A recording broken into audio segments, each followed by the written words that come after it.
back to Positive Parenthood. We are talking today about presence and how to use your presence so that your child, as a tool to encourage your child to cooperate.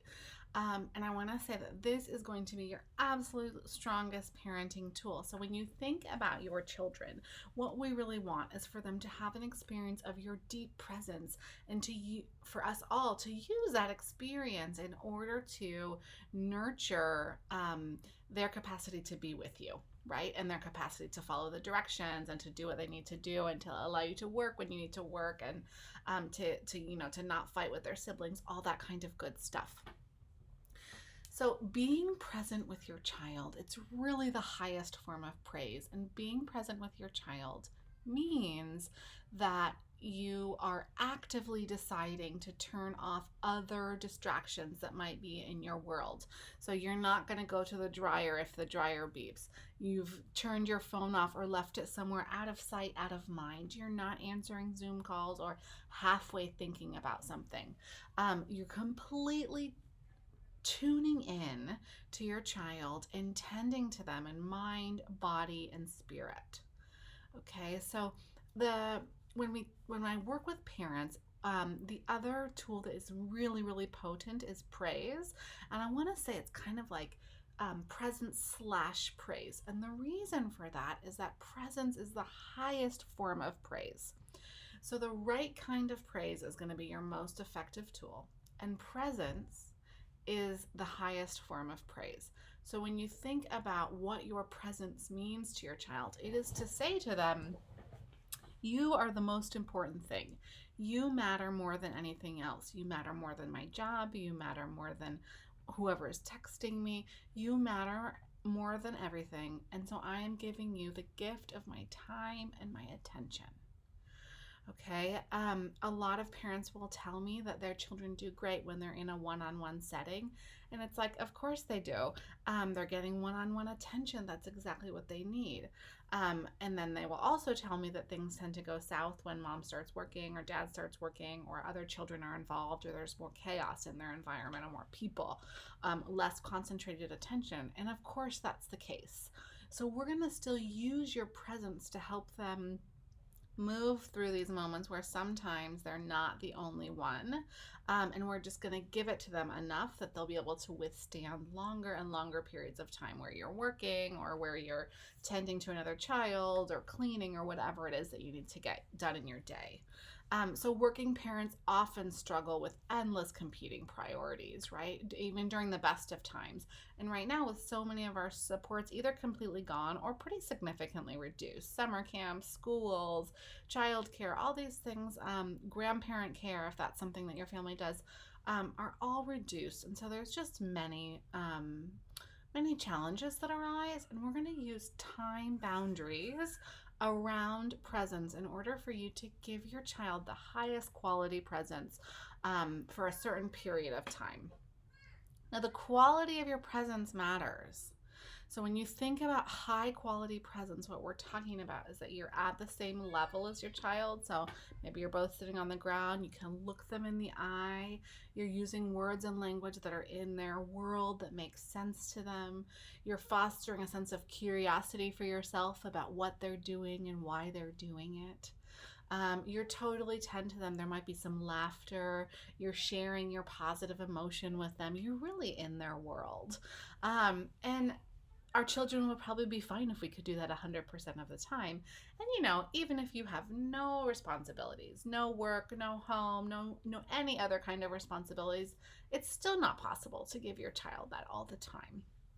And so when I work with working parents who are really working towards getting their child to be able to play independently or to wait while we do some of the stuff that we need to do, we want to start with presence. And we're going to start with just 5 minutes, okay? So there's 2 things we're going to do. I want you to build into your day at least twice, but you could do it as high as every hour, 5 minutes of special time for your child, for each child, okay? So it's going to take more time if you have several children. Okay, so 5 minutes, I want you to use a timer so that time is boundaried. And we're gonna put that boundary down for you and for your child. Okay, so you're gonna say, it's time for special five. What would you like to do? Or you could join them in what they're doing. For example, I have a child who loves dinosaurs, loves dinosaurs. And so during her special five, she often wants me to draw the dinosaur and then she colors it. So I spend those 5 minutes with her. I've put a timer. I usually do it on my phone. When it goes off, I say, that was such a great special five. Now it's time for, and then I'm going to let her know what is next. And typically it's going to be, now it's time for you to do magnetiles or to continue playing or to do Play-Doh. I'm going to give her something to do while mama does work for an hour or does work for 45 minutes. Okay.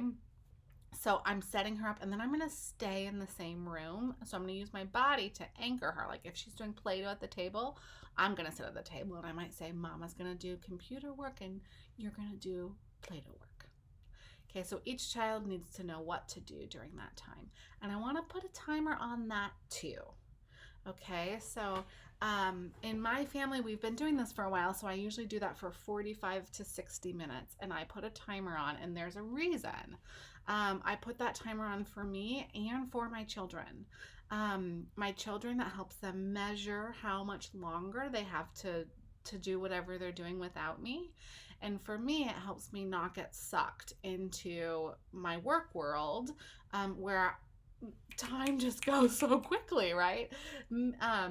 So much time could pass and I might not even notice. So it gives me that boundary also. So when that timer goes off, then I'm going to heavily praise my child or my children. And I might say, wow, you guys did it. You colored or you did magnetiles for the whole 45 minutes. That's amazing. Okay. If we're struggling to do this, or if you're just starting out, you're going to set it up as a practice. Okay, so we're going to practice all working together. Here's how it's going to work. And the intervals might be different, right? So the intervals, you might start in your practice. So you're going to do special five. Okay, you do special five. And then you might start practicing working together. And that might look like 1 minute of concentrated presence to 10 minutes of working. Okay, and if they can do that, awesome. That's a good place to start. If they can't do that, you're going to do 1 minute and 5 minutes. Okay, if they're older or they're practiced at this, it's going to go quickly. You can do 1 minute to 20 minutes or 3 minutes to 60 minutes, or whatever works for your child, right? And what you're doing is that you're heavily praising them. You're going to frame it as a practice, and then you might say, pick something that the whole family likes, like all of the children and you. So like, we're going to work for 45 minutes, and when we get through this, we're all going to go swimming. Okay, so that would work for me and my kids because we all love to swim and we have a little pool outside. So when the timer goes off, then I'm going to praise, wow, you did it. Let's go swimming. Okay, so now let's say that they don't make it. Before it starts to go south, I want to praise.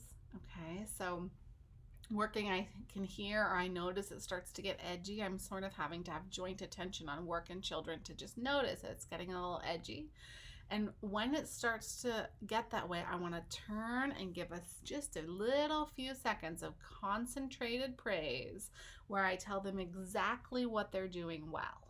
Okay, so I'm not going to say things like you're playing nicely because like what does that even mean? It's very ambiguous. I might say things like, I see you keeping your hands on your own body. That's great. Wow, I see you building a house with your sister. Wow. Nice. I see you creating something with that Play-Doh. Okay. Whatever it is, name the action that they're doing because that's what we're trying to create more of. And you're trying to do that before it goes totally south. So remember, this is a practice. If you have the time, you might decide for an hour that you're going to give this concentrated, special kind of presence for your child, okay? If you don't, start with a special five. It's a practice. Learning how to wait this way is a practice. So you're going to have to do it many times before it works. I would do it for at least 3 days in a row before you decide that it's not working. Make sure that your child knows what to do during this time. You want to give them that instruction in positive language, and you want to be physically close, so you're anchoring them. And when in doubt, or if it's not working, two things. One, I want you to go back to the first module on stress and just do an assessment of where your stress levels are and where your child's stress levels are. Think about what you might do to reduce. And then I also really want you to tend to your language. So make sure that when you're letting them know what to do and how to be, you're giving them the positive statement. So that means giving it to them without saying no, not, or don't. Okay, so we're really telling them what to do. So there's no lack of clarity. Like if we say, don't knock your sister's blocks over. Okay, well then can I push them over? Can I pull them over? Can I stack more on top of them? Can I make something else with them? Okay, so give her that exactly clear direction. Build next to your sister, or sister builds on this side of the carpet and brother builds over here. So let them know really, really clearly in very positive language what it is that you want them to do. That is Presence and the Special Five. I would love to hear how it goes. And I am wishing you all of the calm and cooperation in your families and homes.